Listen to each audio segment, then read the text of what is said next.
इस कहानी की शुरुआत में हमें डॉक्टर कैरल को दिखाया जाता है जो एक स्टोर के अंदर है।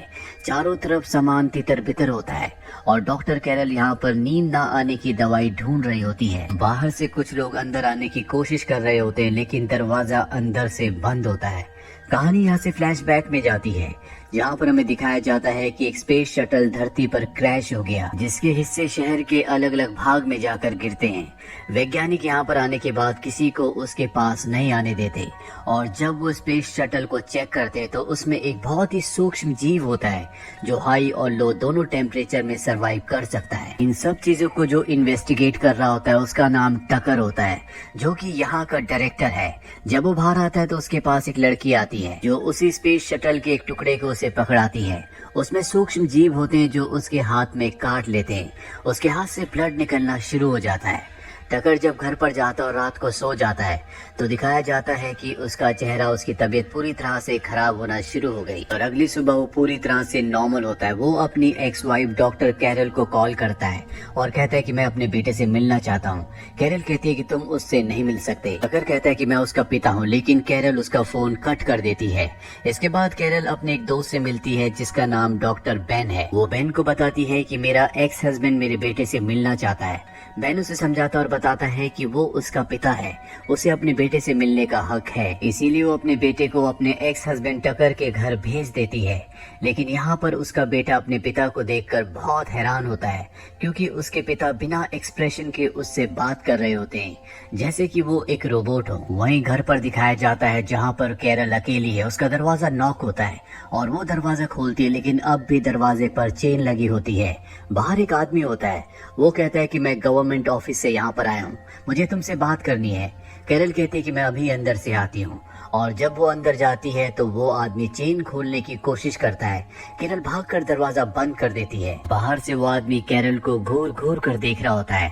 उसके चेहरे पर कोई भी एक्सप्रेशन नहीं होता और आज कैरल ने ऐसे कई लोगों को देखा जिनके चेहरों पर कोई भी एक्सप्रेशन नहीं था। कैरल को कुछ समझ नहीं आता कि ये सब क्या हो रहा है और उसकी परेशानी अगली सुबह और बढ़ जाती है जब वो अपने ऑफिस जा रही होती है। वो रास्ते में कई लोगों को देखती है जो एक दूसरे से बात नहीं कर रहे होते।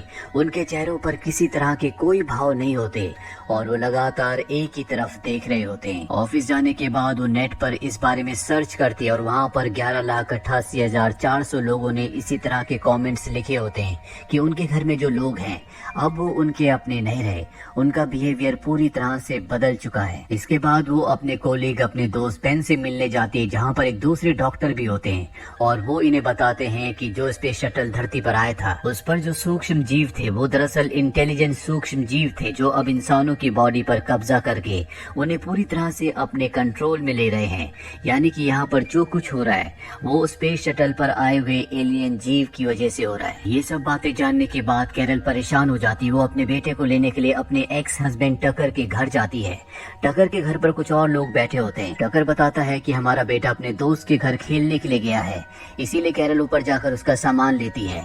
पर जब वो नीचे आती है तो दरवाजा बंद होता है और यहाँ टकर के घर पर जितने भी लोग होते हैं उसे चारों तरफ से घेर लेते हैं। वो टकर से पूछती है कि ये सब क्या हो रहा है। टकर कहता है कि तुम्हें सोकर उठने के बाद कुछ पता नहीं चलेगा, बस तुम हमारा साथ दो, तुम जैसी हो वैसी रहोगी, तुम्हारा दिल दिमाग अस्तित्व बिल्कुल ऐसा ही रहेगा। कैरल ये सब जानने के बाद समझ जाती है कि टकर भी अब इन्फेक्टेड हो चुका है।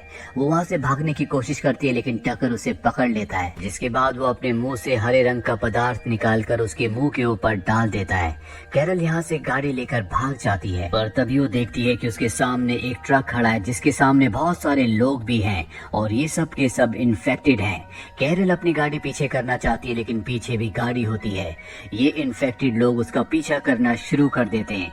कैरल भागकर एक मेट्रो ट्रेन में चढ़ जाती है और वो देखती है कि वहाँ पर भी बहुत सारे ऐसे लोग हैं जिनके चेहरों पर कोई भी एक्सप्रेशन नहीं है, यानी कि वो सब के सब इन्फेक्टेड हैं। कैरल को कुछ समझ नहीं आ रहा होता कि अब वो क्या करेगी। तभी उसके बेटे का वीडियो कॉल आता है। वो बताता है कि मुझे डैड किसी जगह पर लेकर आ गए हैं, मुझे नहीं पता कि मैं कहाँ पर हूँ, मुझे डर लग रहा है। ये जानने के बाद कैरल बहुत ज्यादा परेशान हो जाती है और तभी वहाँ पर बैठा हुआ एक आदमी कहता है कि बिल्कुल भी इमोशंस मत दिखाना, पूरी तरह से शांत हो जाओ, नहीं तो वो लोग तुम्हें इन्फेक्टेड कर देंगे। जिसके बाद कैरल भी पूरी तरह से शांत होकर वहाँ पर उन्हीं की तरह बैठ जाती है। पर तभी यहाँ पर कुछ लोग आते हैं जो कि पूरी तरह से इन्फेक्टेड हैं और वो दूसरे लोगों को इन्फेक्टेड कर रहे होते हैं। एक औरत उनके ऊपर चिल्लाना शुरू कर देती है जिससे चारों तरफ भगदड़ मच जाती है। ये सब के सब ट्रेन के पीछे वाले हिस्से में पहुंच जाते हैं और वो लोग सभी लोगों को इन्फेक्टेड कर देते हैं। पर कैरल किसी तरह से वहाँ से बचकर भाग जाती है। वो जब मेट्रो स्टेशन से बाहर निकलती है तो वहाँ पर देखती है कि सभी लोग इन्फेक्टेड हैं, वो भी उन्हीं की तरह बिहेव कर रही होती है। और यहाँ पर जिस भी इंसान के अंदर कोई भी इमोशंस होते हैं, यानी कि कोई हंस रहा है, कोई रो रहा है या कोई परेशान है, उसे पुलिस पकड़कर अपने साथ ले जा रही है क्योंकि अब पुलिस भी इन्फेक्टेड हो चुकी है। कैरल को पसीना आना शुरू हो जाता है और तभी एक पुलिस वाला उसके सामने आता है और उसे बताता है कि तुम्हारे माथे पर पसीना है, उन्हें पता चल जाएगा कि तुम इन्फेक्टेड नहीं हो, इसीलिए तुम्हें यहाँ से जाना होगा। ये पुलिस वाला भी इन्फेक्टेड नहीं होता, ये सिर्फ प्रिटेंड कर रहा होता है कि ये भी इन्फेक्टेड है। इसके बाद कैरल वापस अपने घर आ जाती है जहाँ पर वो अपने बेटे को पुकारती है, लेकिन उसका बेटा वहाँ पर नहीं होता। वो अपने दोस्त बेन के साथ एक दूसरे डॉक्टर के यहाँ जाती है जहाँ पर वो इन्हें बताता है कि ये एक तरह का वायरस है जो एक बॉडी से दूसरी बॉडी में ट्रांसफर हो जाता है। अगर किसी की बॉडी के अंदर ये बैक्टीरिया, ये वायरस चला गया और वो इंसान सो गया तो सोने के दौरान ये बैक्टीरिया, ये वायरस उसकी बॉडी में दिमाग पर पूरी तरह से कब्जा कर लेगा, वो भी इससे इन्फेक्टेड हो जाएगा। यानी वायरस बॉडी में जाने के बाद तब तक एक्टिवेट नहीं होता जब तक इंसान सो ना जाए। ये फैसला करते हैं कि ये सब के सब एक दूसरे पर नजर रखेंगे ताकि इनमें से कोई भी न सोए। अब जो डॉक्टर इन्हें सब कुछ बता रहा होता है वो बताता है कि यहाँ से 80 किलोमीटर दूर एक लैब है, अगर हम वहाँ तक पहुँच जाए तो हमारा इलाज हो सकता है। पर कैरल अपने बेटे के बिना यहाँ से नहीं जाना चाहती। इससे पहले कि ये सब यहाँ से निकलते यहाँ पर कुछ ऐसे लोग आ जाते हैं जो इन्फेक्टेड होते हैं और वो पूरे घर की तलाशी लेना शुरू कर देते हैं। पर ये चारों के चारों वहाँ से निकल जाते हैं। बाहर आकर ये भी दूसरे इन्फेक्टेड लोगों की तरह खड़े हो जाते हैं और तभी कैरल देखती है कि एक लेडी को पुलिस पकड़ कर ले जा रही होती है जो चिल्ला रही होती है और ये उसकी पेशेंट है। ये चिल्ला चिल्ला कर बोल रही होती है कि मैं सो गई थी, मुझे कुछ भी पता नहीं था। अगर ये सो गई थी तो ये इन्फेक्टेड क्यों नहीं है? कैरल के दिमाग में ये सवाल उठता है। इसके बाद कैरल के साथ जो दो डॉक्टर्स होते हैं वो लैब की तरफ निकल पड़ते हैं, जबकि उसका दोस्त बेन उसके बेटे को ढूंढने के लिए शहर की तरफ निकल पड़ता है। कैरल बेन को कहती है कि वो लेडी मेरी पेशेंट थी, अगर वो सो चुकी थी तो वो इन्फेक्टेड क्यों नहीं हुई। ये तय करते हैं कि ये उसकी मेडिकल रिपोर्ट को चेक करेंगे और जब बेन उसकी मेडिकल रिपोर्ट को देखता है तो उसे पता चलता है कि बचपन से उसे एन्सेफेलाइटिस था, जिसे ADEM भी कहा जाता है, जो अक्सर लोगों को चिकन पॉक्स के बाद होता है और ये ब्रेन के व्हाइट मेटा को इफेक्ट करता है और इसीलिए शायद सोने के बाद भी वायरस ने उसके दिमाग पर किसी भी तरह का कोई भी इम्पैक्ट नहीं डाला। पर ये ADEM हर किसी को नहीं होता, बहुत कम लोगों को चिकन पॉक्स के बाद ये होता है। और यहाँ पर कैरल कहती है कि मेरे बेटे को भी चिकन पॉक्स हुआ था, जिसके बाद उसके सिम्टम्स कुछ अलग थे और जब हम हॉस्पिटल गए तो हमें पता चला कि उसे भी ADEM हुआ है, जिसका मतलब ये है कि मेरा बेटा भी इस वायरस से इन्फेक्टेड नहीं हो सकता, वो भी इम्यून है, इसीलिए बार बार मुझे वो कॉल कर रहा है, वो पूरी तरह से ठीक है। इसके बाद बेन अपने उस साथी डॉक्टर को कॉल करता है जो लैब की तरफ गया था। अब वो लैब में पहुंच चुका होता है और वो उसे बताता है कि जिस लेडी को हमने देखा था, जिसे पुलिस पकड़ कर ले जा रही थी, जो वायरस से इन्फेक्टेड नहीं हुई, उसे ADEM था। उसका साथी डॉक्टर कहता है कि मैं समझ गया, हम वैक्सीन बना सकते हैं, लेकिन इसके लिए हमें उस लेडी का ब्लड सैंपल और उसका DNA की जरूरत होगी। क्या वो इस वक्त जिंदा है? वो कहता है कि हमें उसकी जरूरत नहीं है, कैरल के बेटे को भी ADEM है, यानी कि अगर हम उसके बेटे को ले आए तो हम वैक्सीन बना सकते हैं। तभी कैरल को उसके बेटे का मैसेज आता है जो उसे बताता है कि डैड मुझे अपनी मॉम की यानी कि ग्रैंड मदर के घर ले आए हैं और अब कैरल को पता है कि उसका बेटा कहाँ पर है। पर शहर से निकलना इतना आसान नहीं है क्योंकि हर तरफ इन्फेक्टेड लोग हैं। साथ ही कैरल भी इन्फेक्टेड होती है और बेन को बताती है कि मुझे टकर ने इन्फेक्टेड कर दिया था, मुझे डर है कहीं मैं सो ना जाऊं, अगर मैं सो गई तो वायरस मेरे दिमाग पर पूरी तरह से हावी हो जाएगा। इसके बाद बेन पुलिस की ड्रेस पहन लेता है और कैरल को एक जगह छोड़ देता है और पुलिस का ध्यान भटकाने के लिए खुद गाड़ी तेज चलाता है ताकि सब उसके पीछे आ जाएं और कैरल यहाँ से निकल जाए। और अब अब कैरल इन्फेक्टेड लोगों की तरह बिहेव करते हुए एक मेट्रो में चढ़ जाती है जहाँ पर सभी लोग इन्फेक्टेड होते हैं। उनके चेहरों पर कोई भी इमोशंस नहीं होते। वो एक वॉशरूम में चली जाती है और जब वो दरवाजा खोलती है तो बाहर उसके बेटे का दोस्त होता है जो बताता है कि अब मेरी फैमिली नहीं रही।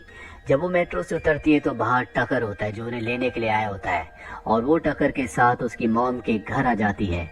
टकर की मॉम भी पूरी तरह से इन्फेक्टेड हो चुकी है और ये सब कैरल को नहीं पहचान पाते कि ये इन्फेक्टेड नहीं है क्योंकि वो भी उन्हीं की तरह बिहेव कर रही होती है। जब ये सब लंच कर रहे होते हैं तभी कैरल को उसके बेटे का कॉल आता है। वो बहुत संभल कर उससे बात करती है ताकि किसी को शक ना हो कि वो इन्फेक्टेड नहीं है और बातों ही बातों में उसे अपने बेटे की लोकेशन का पता चल जाता है।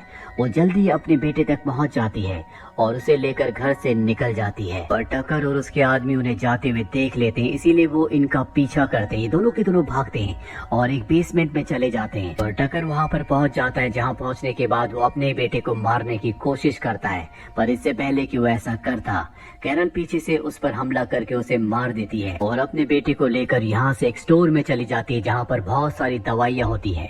वहाँ से एक दवा निकालती है और अपने बेटे को बताती है कि अगर मैं सो जाऊं तो इस दवा को निकालकर इंजेक्शन में डालकर मेरे हार्ट पर लगा देना। अब कैरल को बेन का कॉल आता है। वो बताती है कि मेरा बेटा मेरे साथ है, मैं एक स्टोर में हूँ। बेन कहता है मैं जल्दी वहाँ तक पहुँच जाऊंगा। कैरल को बहुत नींद आ रही होती है लेकिन वो सो नहीं सकती। अगर वो सो गई तो वो भी इन्फेक्टेड हो जाएगी पर उसका बेटा थक चुका होता है, वो सो जाता है और इसके बाद कैरल यहाँ पर नींद ना आने की दवा ढूंढना शुरू कर देती है और ये वही पल होता है जहाँ से कहानी शुरू हुई होती है। बाहर से कुछ लोग दरवाजे को खोलने की कोशिश कर रहे हैं पर वो दरवाजा नहीं खोलती। कैरल कई घंटों से नहीं सोई इसीलिए अब उसे नींद आ जाती है। उसके बेटे की जब आँख खुलती है तो देखता है कि उसकी मॉम सो रही है, इसीलिए वो इंजेक्शन निकालकर अपनी मॉम के हार्ट पर लगा देता है जिससे वो जाग जाती है, यानी कि वो पूरी तरह से अभी नहीं सोई। अब यहाँ पर बेन भी आ जाता है जिसे देखकर कैरल बहुत खुश हो जाती है, उसे अपने गले से लगा लेती है और उसे एहसास हो जाता है कि बेन भी अब इन्फेक्टेड हो चुका है, इसीलिए वो उस पर गन तान देती है। बेन उसे कहता है कि तुमने मुझे एक दिन कहा था कि पूरी दुनिया में शांति होनी चाहिए, किसी तरह की कोई लड़ाई नहीं होनी चाहिए और वायरस से इन्फेक्टेड होने के बाद सब कुछ शांत हो चुका है, किसी के अंदर कोई इमोशंस नहीं है। जो लोग इन्फेक्टेड है वो आपस में लड़ते नहीं है। अब दुनिया से क्राइम हमेशा के लिए खत्म हो जाएगा और इसके बाद वो दरवाजा खोल देता है। कैरल बेन से पूछती है तो फिर मेरे बेटे जैसे लोगों का क्या होगा? बेन कहता है जो लोग इन्फेक्टेड नहीं हो सकते उनकी हमारी दुनिया में कोई जगह नहीं है और इसके बाद सब के सब उसके बेटे को मारने के लिए उसकी तरफ बढ़ने लगते हैं। वो सबको गोली मार देती है, साथ ही बेन के पैर पर भी, और वो बेन को जख्मी करके बेन की गाड़ी को लेकर यहाँ से निकल जाती है। पर अब बहुत सारी गाड़ियाँ उसकी गाड़ी का पीछा कर रही होती है जो उसे मारना चाहते हैं।